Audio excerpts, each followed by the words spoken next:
I think I would have gotten fed up doing the one thing the entire time and feeling a bit limited. But I've expanded, and now I'm like, oh, I can do this, I can do this.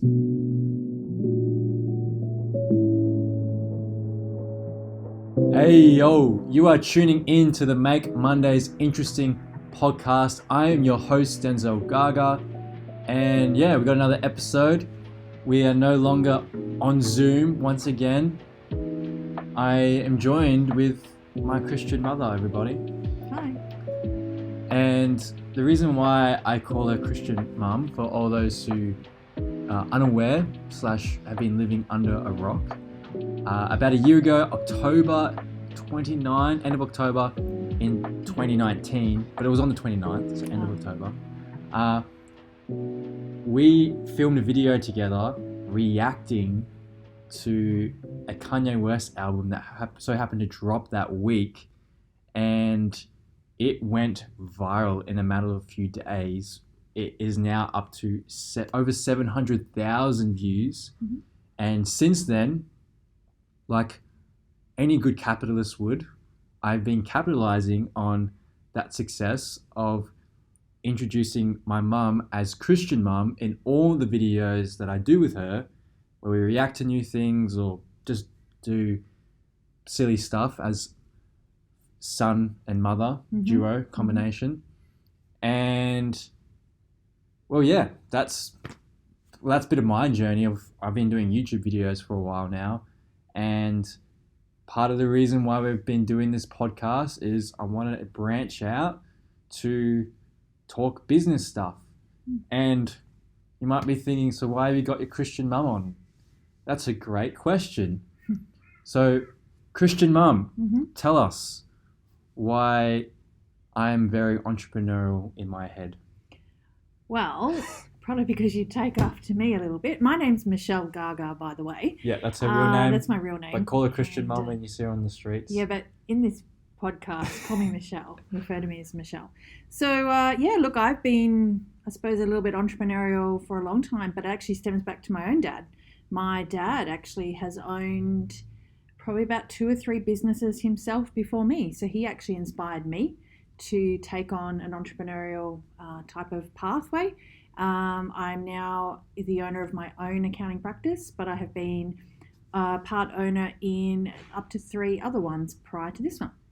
And now we're on this journey. And by virtue of, call it genes, I'm not sure, Denzel has taken on this as part of an ongoing journey, and I love it. I encourage him, and I would encourage anyone who has an entrepreneurial type of focus in their life or interest in their life. I really do encourage you to seek it out and, seek out some advice correctly and, jump in 2 feet, go for it. And there's the phone ringing. So those who are wondering where we are right now, we are in an office. A phone is ringing right now. This is the Pamelia office for the family business, Pamelia Accountants. That phone is going to keep ringing. No, it'll stop eventually. We'll stop eventually. And we'll call them back. But hey, this is the Make Mondays Interesting podcast. Anything can happen, like phones ringing as we record.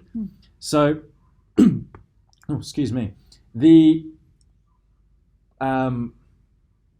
anyone who was asking in that video that we did, the Christian mum, a lot of people were commenting and saying, hey, how come, where you guys are driving to? And this is where we were driving to, this very office space. Yeah. So tell me why, I feel like I'm just all over the place. You are. Pamelia Accountants, all right? We're driving here, Pamelia Accountants. This is the office space. Yeah. Why Pamelia Accountants? Oh, okay. So, like any entrepreneurial type of situation or starting a new business, one of the hardest things to come up with is a name. And I've been in, I said, different businesses already. I've helped people set up many businesses, and picking a name is such a crucial part to start. I think it comes down to showing the ethos of what the business is about and, can be setting it on a journey down the track. I never wanted a business that was centered around my own name. Even the businesses that I've been involved in, The first one, it wasn't centered around my name, it was centered around my business partner's name.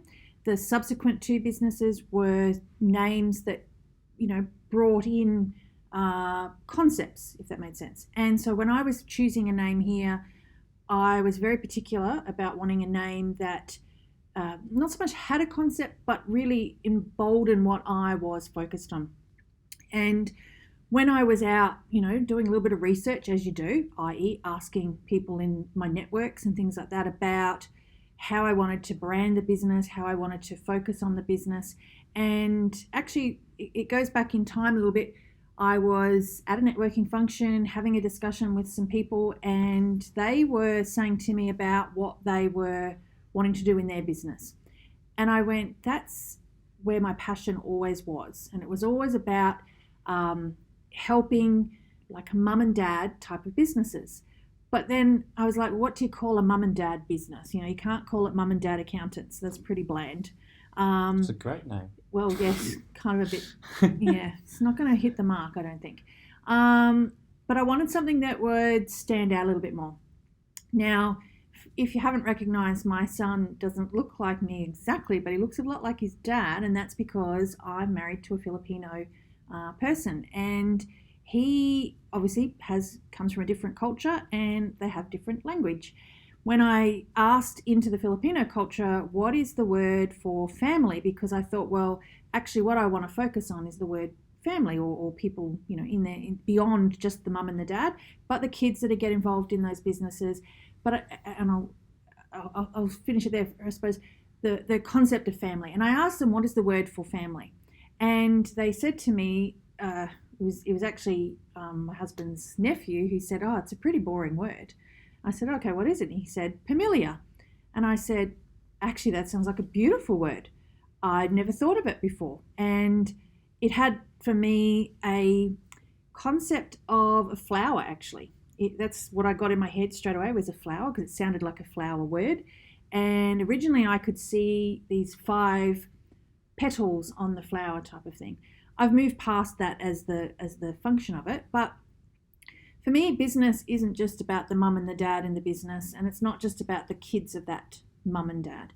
But for me, it's about the families that actually eat out of that business. So for all of the employees that work in that business, their families that get connected to that business. And I like to think about a business as to how many mouths a business is feeding. And that can be, while you might employ 5 people, your family might have 4 or 5 mouths in it to start with. Those extra 5 people that you're employing, they may have an extra 3 people per that. So now you've got a business that's feeding, could be 20, 30, 40, 50 people. That's how important that business is. And for me, it was about trying to help a person in a business to make sure those 30, 40, 50 mouths get fed every week. If there's no success in that business, then that business is at risk. So those 30 or 40 mouths could be, going without food for a week, and nobody wants to have that. So for me, the Familiar name and the Familiar Accountants really speaks to how I approach a client in business, and I really do focus on, the family side of a business, because at the end of the day, you can come to work, do what you've got to do, and go home. And while we spend a lot of time at work, we should be spending a lot of time with our families. And it should be about what we're trying to achieve for our families at the same time. So whether you are, single and therefore not thinking, I don't have a husband or a wife at this stage, or you're in a relationship that's new, or you've been married for 30 or 40 years, or possibly even going through something that's, pulling your family apart. What I'd like to be always able to do is come at or approach the situation with the best interest at heart to service your family. So yeah, that's it. Kind of summed up exactly how I wanted to approach business. I took the 5 petals and I've turned it into 5 pillars. So yeah, so that's kind of a little bit of the history of how we became Familiar Accountants. Yeah, and part of the reason why I took on work here, well, Familiar Accountants family, I work here, but it's not just us 2 here in this office. There's another lady that works with us, and then there's overseas staff. Yep. Our extended family, you could call them. Mm-hmm. Well, they're Filipinos. Mm-hmm. They could be my cousins. I could be related to They're them. not. Okay. Just think outside the box. Mm. But so yeah, I came to work here just simply because I needed work and I needed someone to help me, so someone to help me. Worked out. And just happened to work out times aligned schedules. And so I worked here, and then probably the past few months it's kind of like everything. Originally when I worked here, I was just like, I'm just going to work here and then move on to a new job that I prefer more. Office work is not for me. Fortunately, I was allowed to bring my camera to take the footage of all the goofing around we could do in between jobs, because it's important to have fun, which is actually one of your pillars. It is one of my pillars. Fun in a business and your life is important. Yes. Yeah, so I brought the fun to the business. You did, yeah. That's my contribution to the business. And then, so probably the past few months, as you would have known if you've been tuning into the Make Mondays Interesting podcast, I would mention at the start of every podcast that this episode is brought to you by Pamelia Accountants. No, it is not some brand deal from some strangers. It is literally the family business that is sponsoring the dream of doing these podcasts, because part of it, we want to provide resources under, the God-given talent banner, which is somewhat my business and how I think of the creative side, as well as under the Pamelia Accountants business model, which is providing resources for clients for all those frequently asked questions that people ask about business, and but also motivation, because I think as a business owner, it can be very tough where we can be so caught up in like unmotivated and the general day events can get you down. Yeah. You know? And sometimes some business owners don't have a good support network.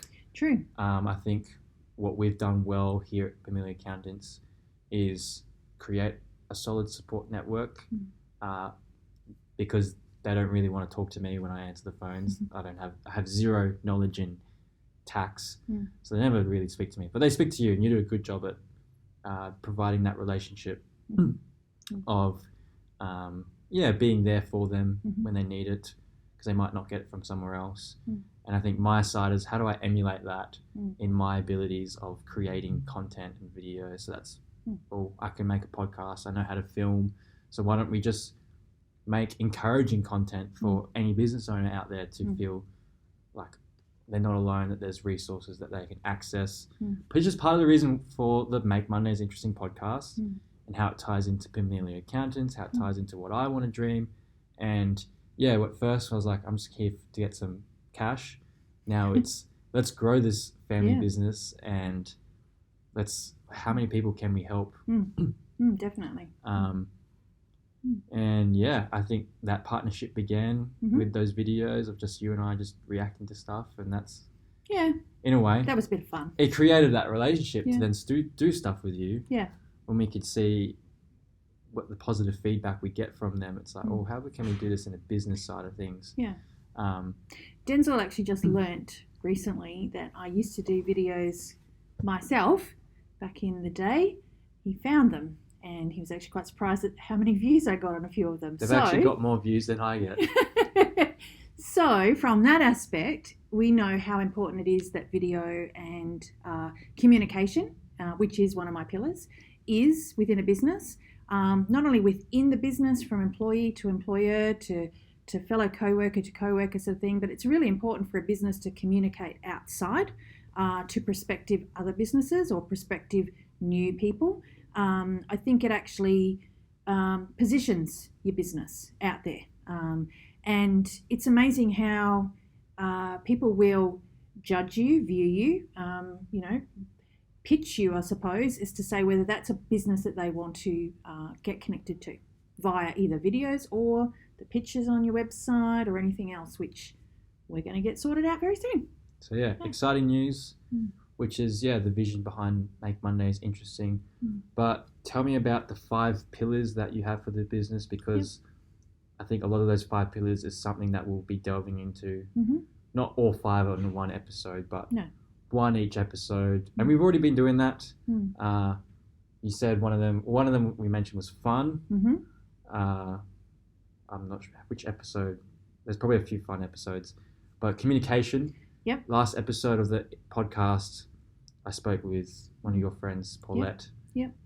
And that was all about communication. Mm-hmm. So yeah, we're expanding on Yep. 5 different pillars, Mm-hmm. one pillar each episode. Mm-hmm. Not to say that after 5 we move on to new No. topics. We just keep expanding on those 5 as much Yeah. as we can on different people's perspectives. Yeah. So stay tuned for that on the podcast. But tell me the other 3. So we've got fun, communication. Well, it actually starts off trust. Okay, trust. Trust is really important to me. It's trust is earned, but it's built up, but it is something that holds up your business. And when we talk about pillars, what I'm visualizing is like the building or the place Colosseum. Place where your business operates. I'm thinking about pillars and Colosseum. Yeah. Well, they are. They're columns in a building concept. Trust to me is a really important aspect. I think you've got to prove yourself with your truth when it comes to communicating with clients or communicating with other businesses, that you do have what it takes to be trusted. But trust is both ways. You have to be able to acknowledge that, as a client, we can trust you in what you're doing and things like that as well. Because I think when it comes to financial aspects, they can be very sensitive matters for a lot of people. So trust is a really important aspect to build up and that holds up part of the house. The next one is communication, which I love. Communication isn't just the words we speak or the words we type in an email or a letter, but it is about communicating the truth. Once again, it's about understanding. My main focus isn't to speak jargon to a client, and I think it's really important as a business owner that we acknowledge who is receiving the message, not the person who's giving the message. So in terms of communication, it is really important to acknowledge who are you talking to understand you're talking to them at their level, that they can understand what you're saying. And my goal is always to make sure that the message is heard and understood, not just sort of thing. So that's why communication is really important. The middle pillar in that 5 is the financial side. A business is only as strong as that middle pillar that holds it up and holds up that roof, if you can visualize a pillar type of concept in a building thing. Yep. And ultimately, if you've got nothing holding up the middle, then it kind of sinks, and we're sitting there going, oh, is it all going to cave in or something? But financial aspect is really important. So as an accountant, obviously I can speak to a lot of financial matters when it comes to business. How good is your balance sheet at the end of the day? How strong is it? And how to find ways to help you turn it around or grow it better. I don't admit that I have all the answers, but I know of people I can reach out to and help pull in those other aspects. And financial isn't just what's in your bank account, or isn't just your profit on your bottom line. It's actually knowing that you've got the right insurances. It's knowing you've got the right super saving up. It's about whether you've got the right amount of debt, and if you've got too much debt, how to get rid of some of that debt. It's about aspects that's in relation to your employment matters. There's so many aspects that come into that financial matter. And as I've said, I'm not here to give you all the answers, but I know where to go and find the right person to pull in what those right answers are. Number 4 is health. I think health is such an important aspect to every person's life, and I'm not talking just physical health, but mental health. I think when it comes to a business owner, we can really put ourselves at a lot of risk by not taking care of ourselves both physically and both mentally. And I've learnt that over the time. I watched my dad go through different health issues through his businesses and stuff, and one of the things that made me realize about my own issues when I went through some issues around mental health, it was like, I've got to get my mental health right here if I'm going to take on a business. And it's not to say that I've done everything perfect in my life. We've all made mistakes. At least I've been big enough to admit when I've made them and know when to fix them. And so for me, keeping your mental health and your physical health at top priority in your business will help alleviate, a caving in of that roof as well. Because if you're not well doing business, you're not there helping that feed those many families. If you're at risk or ending up in hospital because you're not well, how can you pull together and keep that, that family together? And of course, the last one is fun. Oh, and to add to the health one, Mm. for anyone listening to this podcast and you haven't listened to any other episode number 6 Mm.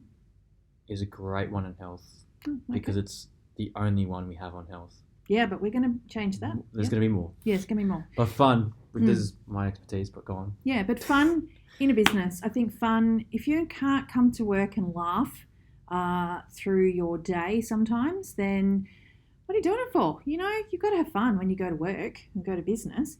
I've always talked around, I go and do a lecture once a year about 5 ways to grow the business, and the 5th way is fun. If you ain't having fun in your business, doing what you're doing, then you're not going to keep wanting to be motivated to do numbers 1 to 4.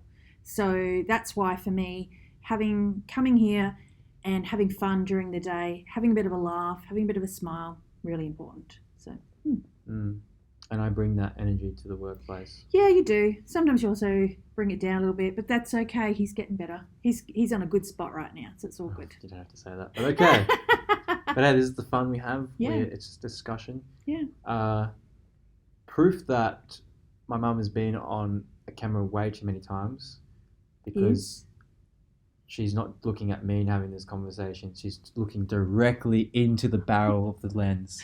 Is that a She's problem? talking directly to you. No, it's not a problem. Oh, okay. It's not what people do on a podcast. It's a conversation. Oh, okay. I'll talk this way now. So, but no. So we talked about 5 pillars. We talked about what is Familiar Accountants, why the heck we're here, what's my involvement, why I've always been in an office when I do my vlogs, where we were driving to that one day. So people, I think, now understand who we are and understand the direction of this podcast and why we're doing it. So I think that's a good start. I think there's been too many question marks of the why behind it, and Sure. well, it's probably not. No one really cares, but No, I don't I'm think just they do. pretend that there is question marks that there's hundreds of people asking. So yeah, subscribe to this podcast, by the way. But yeah, I think we've got an understanding now of who you are. People now know your real name if they only follow through YouTube. But what's some other things? What's some things that we can look forward to in the next year of our journey?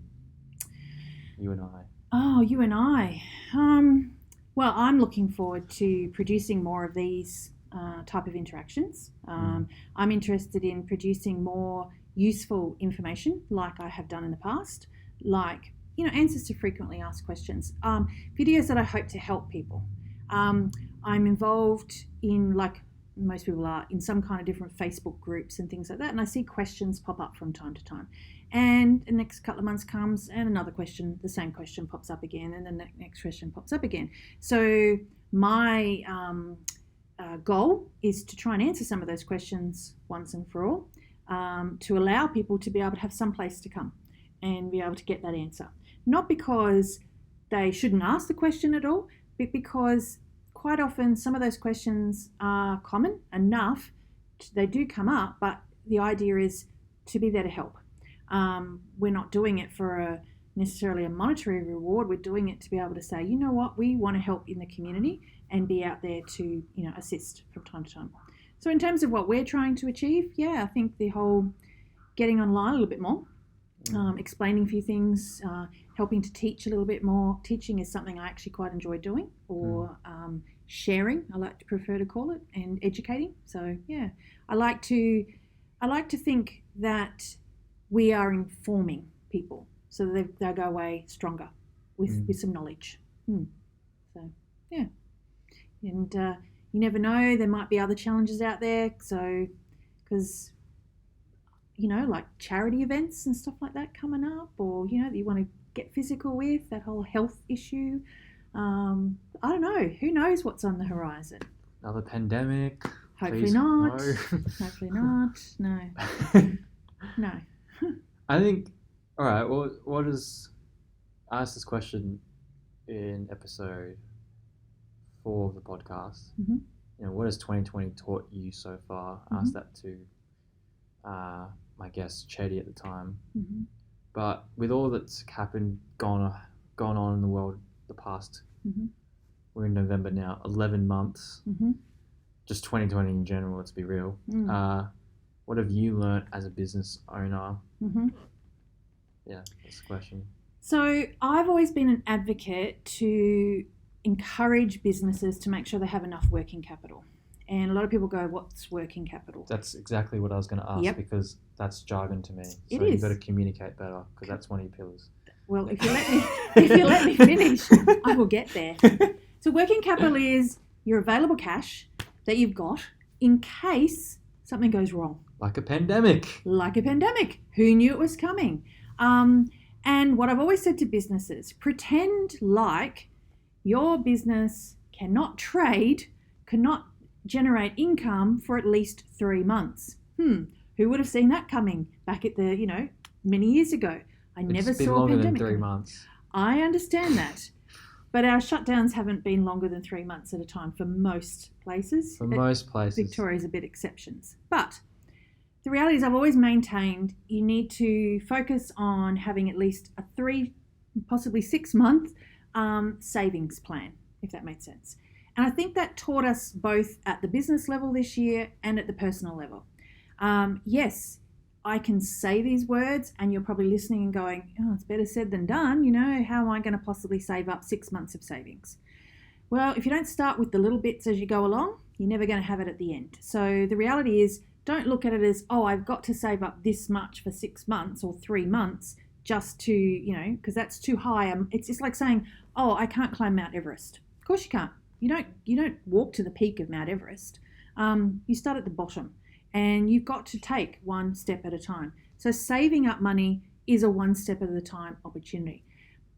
The problem is most of us get excited when we have money in the bank and go, I want to reward myself, I want to go off on my holiday, or I want to go here, I want to go there. And so they focus on, the rewarding of the accumulation of money, and they spend it.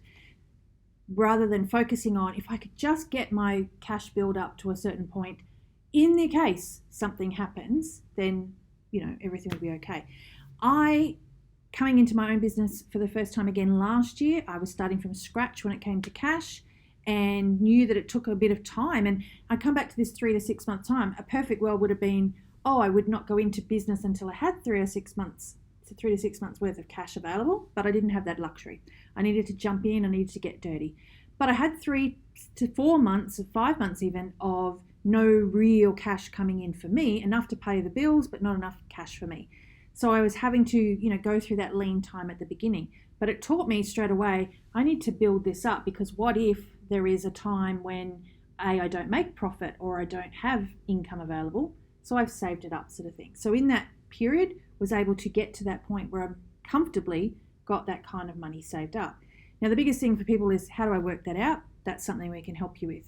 The other thing that this pandemic or this timing kind of told me was how important it is to be there for each other, there to listen, there to, to take on and be a part of each other's journey, if I can put it in that sort of sense.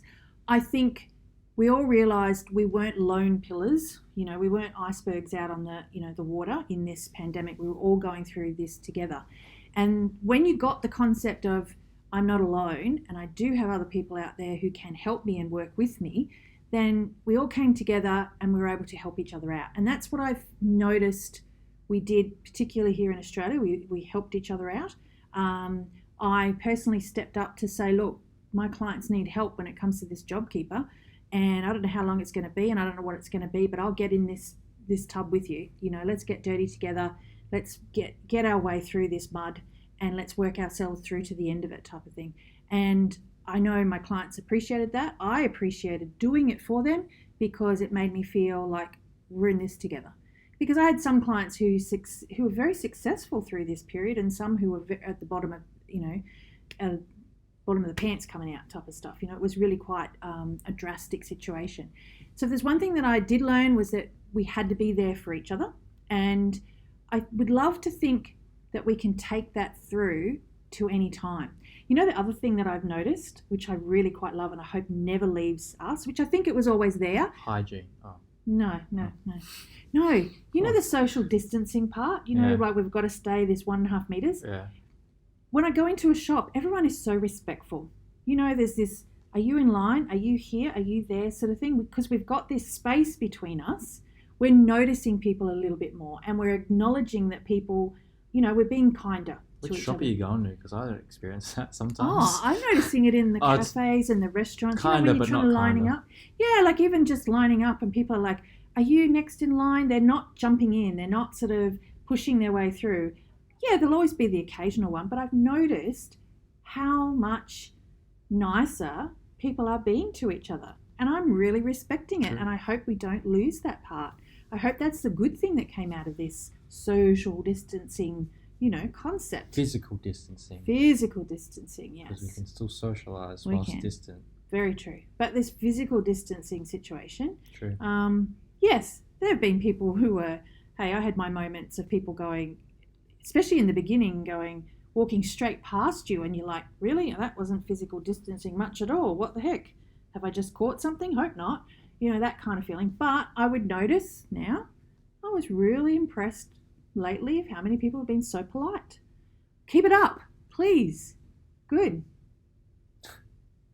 I still physically distance from myself to strangers because it's like, I don't care if you got COVID or not. I just don't want to get sick in general. Very You true. can be carrying anything. Yeah. You can be carrying some other virus that. Well, this is the thing. You think So about hygiene. the hygiene, the health part's been good too. Like I haven't had a cold all year, haven't been sick. I hope that we keep that part up and don't lose that. So yeah, that'd be awesome. I actually predicted right at the very beginning, I said to a couple of people, this would not surprise me if the common cold and the flu get eliminated through all of this. Now that's a perfect world, and I know that that's not possible because some people you can get a cold or get sick from just sitting under a fan too cold and stuff like that. But the reality is, learn to then stay home when you've got a cold so you don't pass it on to other people. So I think it's been good. Cool. All right, we talked about hygiene, but that was just me going off a tangent. Yep. 2 questions stemmed off what you were saying earlier about working capital. Yep. I think it's hard to have a working capital. It's not hard. That's probably not the best word, but I think it's quite tempting to spend it simply because if you're new to business and you've just got out into business and you're like working super hard, you're dedicated, you're hustling hard, you say you've worked for 6 months straight, but you're only now just making enough money for the bills, and then you have that bit of breakthrough where you might make a bit more profit, where you can now start put some savings away purely from the business account. I think what's tempting is like, I guess, what is the time? Okay, the question I'm trying to ask is, what's the timeline of how long should you just sacrifice? Because when you start making a bit of profit, it is tempting to be like, I want to spend it on a holiday because I've worked extremely hard when I'm driving myself crazy. When is the timeline to say, actually, I should treat myself? And yeah, although I need to put it in savings, I need to treat myself because I'm burnt out. Okay, so it's a good question. I think the fine line between rewarding too prematurely or needing a break, they're two different matters, okay? There are going to be people who find themselves working really, really hard and mentally they need to have a break, okay? So those are the kind of times when you need to know, okay, I need to get away from this. I need to take a mental break from it. I need to refresh myself. I need to get myself back into, the swing of life. I don't think you should ever say no to that, okay? So that part is really important. However, What type of break?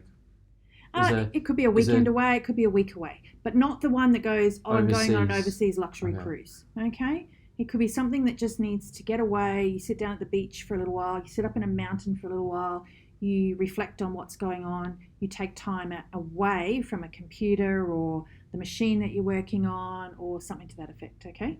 The idea of being able to disengage directly with the work that you're doing to rethink about the work that you're doing, okay? So that's not a holiday as such. That's an ability to say, okay, I need to go away from the doing and I might have to come away and do a bit of thinking, because there's nothing wrong with coming away and doing a bit of thinking. Sabbath. And well, that's resting. That's different again. And yes, it might be important for you to have that. I'd say that's a Sabbath. Yeah, well, that's resting and that's different again. No, I'm saying there could be that time when you get disengaged with the business. We call it working in and working on, okay? So working on the business is getting away from the business, being able to look at the business in a big picture and be able to rethink about it. You might be able to do that. You might just need a whole break. You might need a whole rest, i.e. a Sabbath kind of concept. Come away, don't even think about the business, okay? The reward of going overseas, saying, oh, look at this, I'm doing well, and I'm going to spend all my money for an overseas holiday. Or, oh, you know what I'm going to do? I'm going to buy a fancy car because I've made it now, right? Those are the kind of business mistakes people make too often, too early. And what it does is it doesn't give your business necessarily sustainability. It's better to sacrifice those good things for now until you've made enough to sustain the payment of those things in the longer term. So yeah, there's. So what's the timeline then? Because Different there's for every zero business. prediction, there's zero certainty Yeah. of, oh wow, now I can consistently pay off all these things. It just takes one global financial crisis to take it all away. Yep. So what's the, like, how sure can you be? Like, is it even worth making commitments to those nice things, or nice cars, holidays away? Okay, if there's one thing this pandemic has taught me also, those things aren't what is going to give you joy for a start. Yeah, that's okay? good. So fancy Which cars. I believe in, yeah. So yeah. It's true. Fancy cars, fancy TVs, or fancy, this, that, or the other isn't going to give you joy, and it's not going to make you happy. So at some point in time, you're going to actually wake up and realize, actually, money's not buying me this happiness anyway, okay? It's giving me sustainability. It's putting bills on the table. I can find things that give me joy. Families. Feeding families. I can, say, well, do you know what? I might bless my workers, my employees, before I bless myself. It's doing something for others first before you do it for yourself. I find is the most successful strategy in business, because, do unto others as you would have done unto yourself is a biblical principle, but in that context of, I think that whole, what I have found, and I know I've been blessed over this year, is when I put other people first and did something for them first, stuff came back to me really, quite amazingly. And I was like, I didn't even look for this. I didn't even want this. It just came back because I did it for someone else first. So some people are tempted to go down that path. I get it. That's their personality. So there's no right or wrong time when to do it, okay? I think the key is, don't spend what you don't have. So, don't be sitting there going, oh, it's a $12,000 trip to go to Europe, or $20,000 trip to go to Europe, and I've got 10 Can you get saved. tax back from that? No. Because it's looking after yourself as a business owner. Good question, but the answer is no. The reality is, don't spend what you don't have. Don't borrow on credit cards to go to overseas holidays or to go to, buy fancy cars. If you haven't got the ability to maintain that car, or, and I'm not saying everyone has to buy a car outright, by all means. I do talk about buying a car on finance all the time. So, Can do it. Yeah. But it's that ability to know that that's within your means. Okay, it's not beyond your means. One thing you've got to be careful of is, well, what if I get sick, or what if I lose my job, or what happens to that car? You've got to have a backup plan. So that ability to have some savings in case there's a backup plan, and that came out really strongly during this year. People just found themselves with no backup plan, and then, oh my goodness, what are we doing? So I hope that the thing out of this is that we can all learn, we all need a backup plan. Global financial crisis back in 2008, sorry, I apologize. That was, and there was another dip in 2012. This is That kind of 2008. This it's is labelled as a pandemic, but it has it's created still a global financial crisis. It's created a financial crisis, and if it wasn't for our governments, I'd have to say, we would be in a complete financial crisis. So I'm not sure about you, but we're all going to be paying it back soon. It's a bit of a big, long hangover from it. Let's all hope we'll be in it for the long haul. So. And I didn't get any of the JobKeeper money.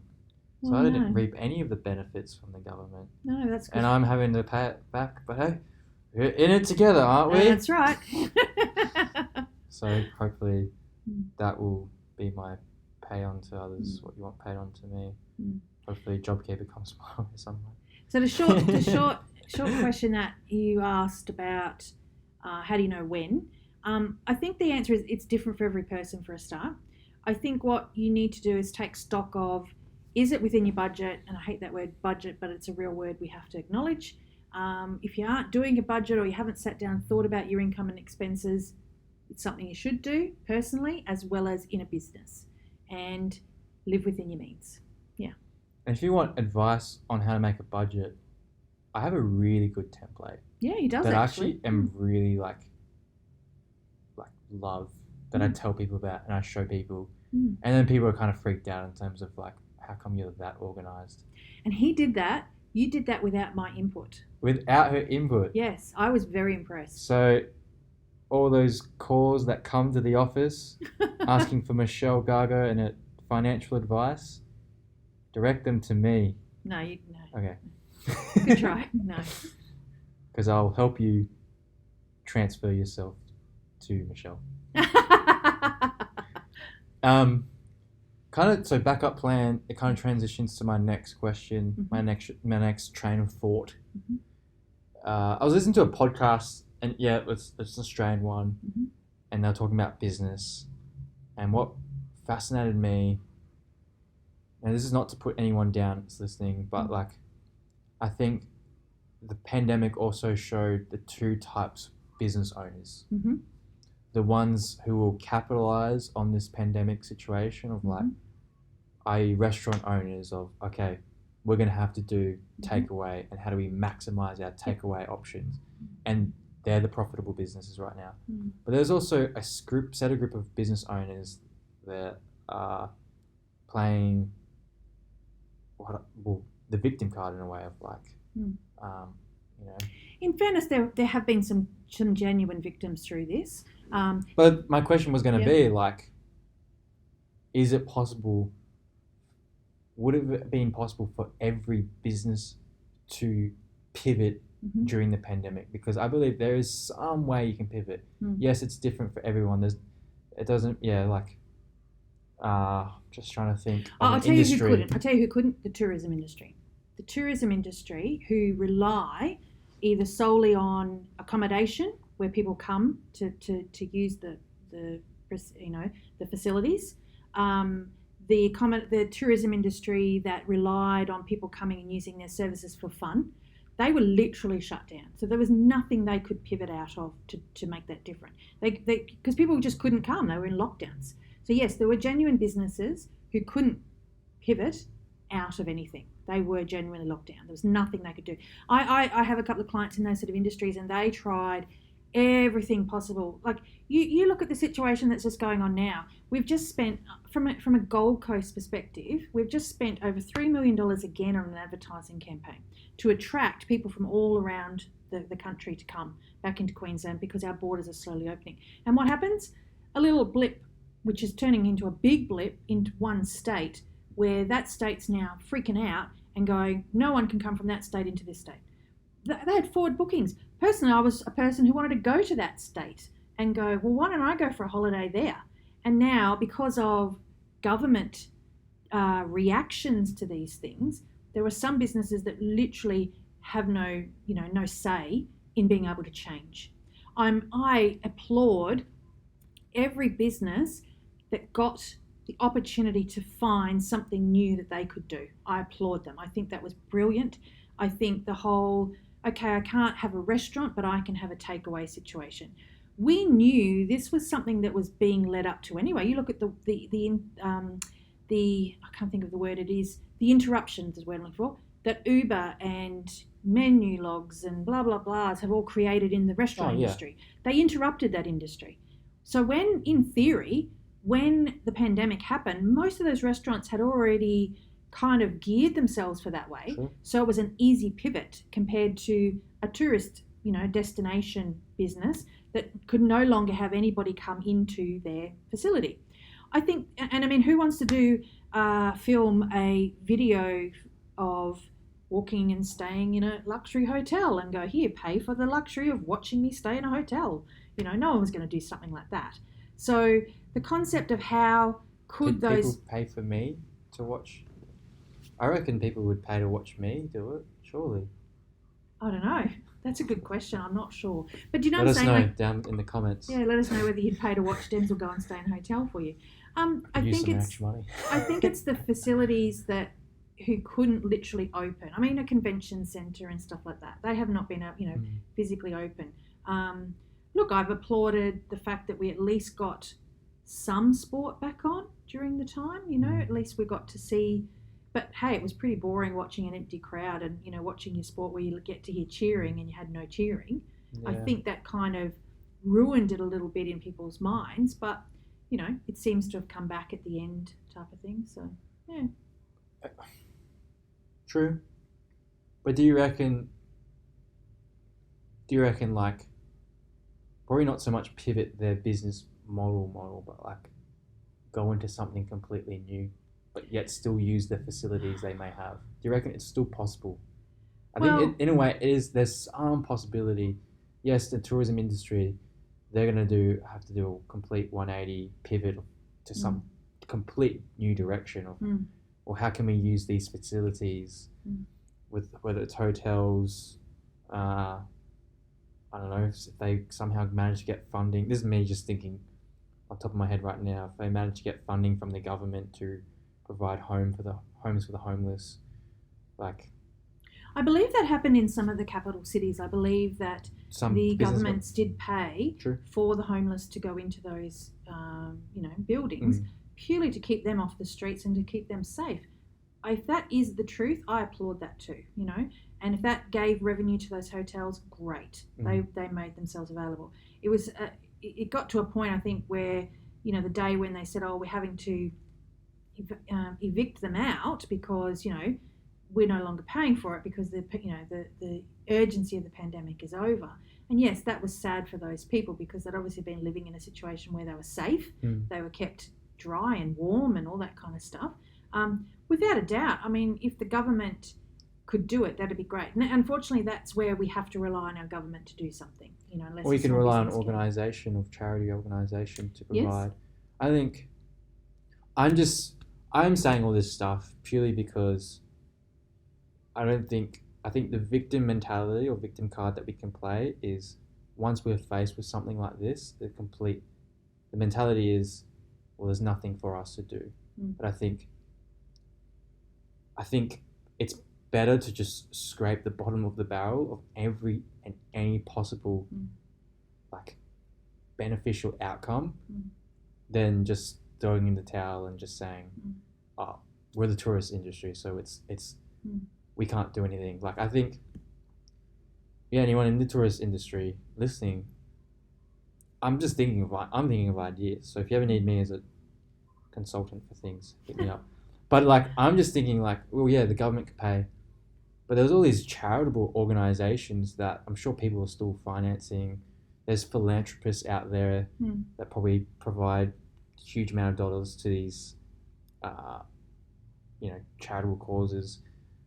I don't know, if I was maybe a hotel owner, if the government stopped paying, okay, what charities can sponsor this to keep us alive whilst we're still not having tourists coming in? Look, I think I'm just thinking of like that's my bottom of the barrel type of thinking in that industry for hotels particularly. I can't think of like those adventure sport places. But even then you could think of those adventure sport places. What kind of content do you create during the times when there's literally no one in your, let's say, theme park, because we're the theme park capital of the country? How do we create all this new video footage of the park? Because now we've got it all open space. We don't have to worry about signing release forms with strangers if they happen to be in the background of footage. Like, what can we do in this time, so that when things open up, we now have this like collection of content that people was still relevant. So that's one way theme parks. I'm just thinking brainstorming. Yeah, I know you're trying to brainstorm, and look, I think most of those industries probably did do whatever they could in brainstorming, different options for them. I think the concept of what else can you do with this space? Let's pretend. Let's take the worst case scenario that we end up with all these hotels that can never be filled again, for example. What can we do with all that space? Well, yes, there are ways and possibilities of turning it into different kind of a longer term accommodation or something Residency. like that. Yeah, not all hotels are suited for that. They don't have kitchens and stuff like that, but they have a bathroom. So there are ways and means of doing that. But like any business, you need a return on investment. So you need to have the right person coming in and paying for it. I think in the height of the pandemic, when everything was in lockdown, those kind of businesses just had no choice but to close. So there was no two ways. They just legally weren't allowed to do it because of the way the emergency orders came through. So in that kind of context, going out of the hotel component of it, and the tourism part is also a flow on through to the restaurants and the food and all that kind of stuff. I think a lot of us, had to go and eat at home during that time, and everyone was like, oh, that's why Woolies and Coles and stuff like that were very much, people were in there buying up food. There was a shortage of food in that respect. Shortage of toilet paper. Shortage of toilet paper. I don't know what it is. Please stop buying the toilet paper when you think there's a pandemic. It's not a problem there. But in that context of, having to go home and learn how to cook, I think that was a great aspect. And there was people who popped up businesses on teaching you how to cook, through the internet. I thought it was great. I did a cooking show. You did a cooking video, yeah. I did 3 cooking videos. You did. But I think then, when it was all said and done, everyone was like, I can't wait to get back to buying out again, because, they enjoy it. Some people haven't been able to afford it. I get it. But I like the idea of saying, let's go out and go to a different business to support different families in that respect, because that's who you're supporting at the end of the day. I don't like the cancel culture of, this person did this and this person did that, so let's cancel them. Let's just acknowledge that there are people being fed out of those businesses, and we need to, be all together supportive of each and every one of them. So, yeah. Yeah, true. Yeah, all I can say is, even if something like this is to come about again, and we're shut down again, the expectation is not that you come up with a pivot plan in the first instant that it happens, but give it like a few days of brainstorming. Don't just first day of quarantine or lockdown, if we ever happen again, is all right, feet up, I'm just going to rest until they tell me we can open up again. Like, that's probably not the best mentality to be in, because you're missing out on this opportunity to capitalize on what's available to you in this current climate. That I think the one thing that, and we didn't touch on it yet, the one thing that you would learn out of this is that every business needs multiple, or every person needs multiple income streams. Yeah. Okay. And that is something that I think a lot of us have learned out of this. We can't rely on our one income stream. So if you're an employee working for someone, that's your one income stream. If you're only relying on one income stream, that's risky. Okay. The problem is we've been taught, get a job, work hard, you'll make it in life. The reality is that one income stream is always going to be risky to you. So I think this is, if anything, take a little bit of stock and rethink your one income stream option, and is that going to be the be and end all? I don't think a pilot ever thought that they need to go and necessarily get a second income stream, because planes were always flying, type of thing. Whoever thought the airline industry would shut down? Dare I say, probably climate extremists were hoping they'd all shut down, and that kind of context. The reality is, we all know that's not always feasible. But for those pilots who have been smart, and I've met a few of them over the years, they've always known they can't have just one income stream. They've had to get multiple income streams, like other investments. So whether you're a pilot at a top-notch income or a person working in a cafe, you can't rely on one income stream. That's what I think this pandemic has taught us all. As a business owner, You can't rely on one income stream, one form of income to come through. You should always be ready to diversify and see if you can find another way, find another product, add to what you're doing, find another medium of how to sell. That's what we're talking about, getting another income stream coming through in case the one that you rely on as your core ever falls over. It's not to say, oh, go 50-50, pivot both ways necessarily, but it is a case of knowing your core is your core, and that's important, but know that you might have to have some other branches in this type of thing. So there you go. Now you've got some advice that you can't have one single income stream, because I think, yeah, look, if you're relying on that one income stream and it's snatched up like that, don't be playing that victim card, because you can't, I think, what are you going to expect if it was going to go away? What was your backup plan? The backup plan. And if you haven't realised yet, Denzel is an eternal optimist, and he's always focused on the positive part of it. He can tend to go back to, not beating people up if they're, down here, but encouraging. We need to encourage that's those what I'm saying. who find themselves in a situation I where they encourage can't you, don't do play it. the victim card. Yeah, okay. No, I'm just.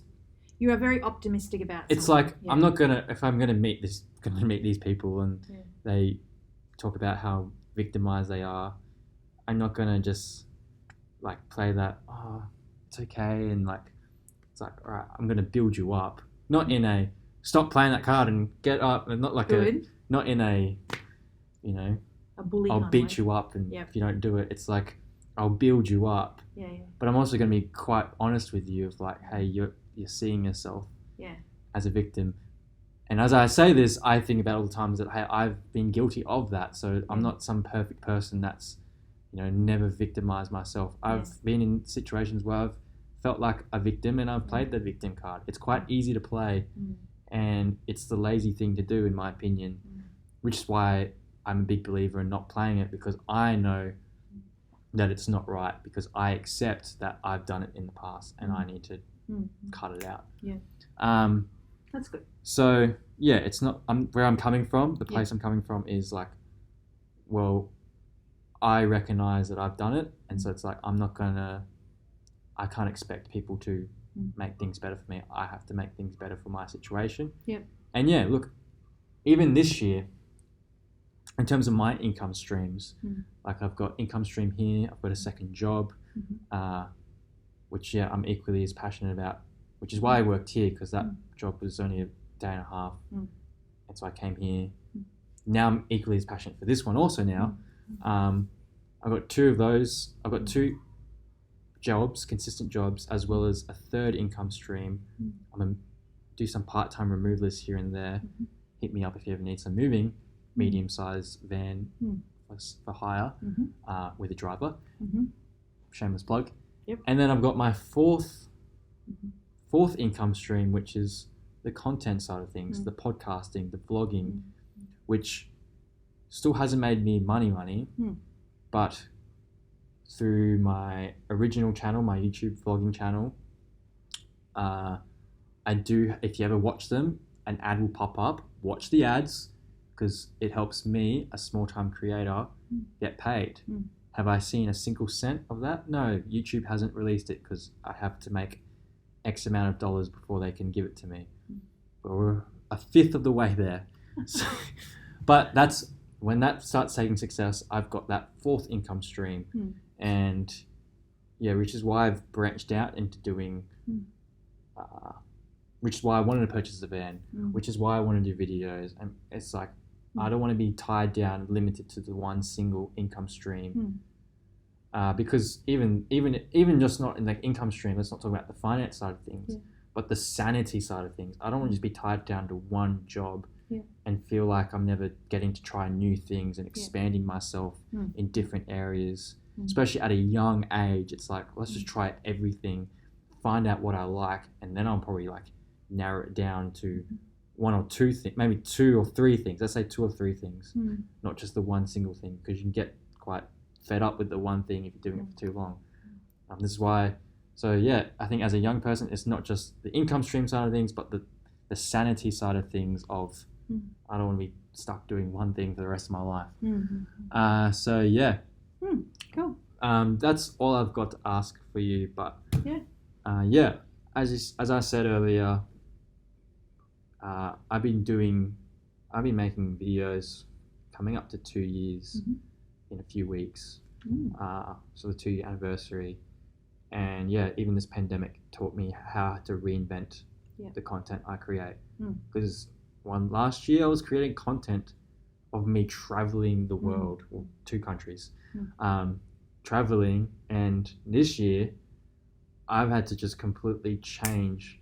But I'm so glad this happened because I think I would have gotten fed up doing the one thing the entire time and feeling a bit limited. But I've expanded, and now like, oh, I can do this. I'm not tied down to one way of describing me. Got all these multiple revenue streams, income streams, whatever you want to call it. But confession, because a lot of the videos that we do is getting you to react to something. And I'm going to be honest, those are my least favorite videos to make. Because there's zero creativity in just getting you to react to something. Sure. And there's zero originality in making those videos. I think my favorite type of content is like, how can I make a story out of nothing? You just getting you to react to something, there's no story in there. But it's what the people want. And so I still have to do it, but it's like, okay, now I have to reinvent myself because I absolutely don't enjoy making these types of videos. How do I make a reaction video more like a story being told in a vlog format? You'll have to incorporate it into a movie. Yeah, who knows? So, but it's the whole reinventing 2020. True. When your son actually calls you a character in his video, then that's pretty, you know you've gone somewhere that you didn't really want to go. So. Hey, think of all the clients we can reach with viral videos. Oh, who knows? So, all good. All right, I think this conversation is gone way over time, but we're still going to not edit it. It's going to keep it as raw as possible. So thank you so much for tuning in to another episode of the Make Mondays Interesting podcast. I'm Denzel. I'm Michelle. This is my mum, by the way, Christian mum. I'm Christian mum. No, I'm not Christian mum. She's Christian mum. But yes, if you enjoyed today's episode, please let us know by commenting, liking the video, the audio version, whatever way you're listening to. Just do whatever to engage with the piece of content. Send us a message if you want to let us know. Encouraging words, please. Maybe even constructive criticism with some encouraging words. We love encouragement. But please let us know if you enjoyed today's episode, because your engagement actually helps us reach more and more people so that we can make their Mondays more interesting with an hour-long podcast. So, and don't forget to subscribe and share. Yeah, that's it. Share. That's what I mean. Do more engagement so people can be reached out to. All right. Okay. Thanks so much, and have a great rest of the week. See you next week for another episode.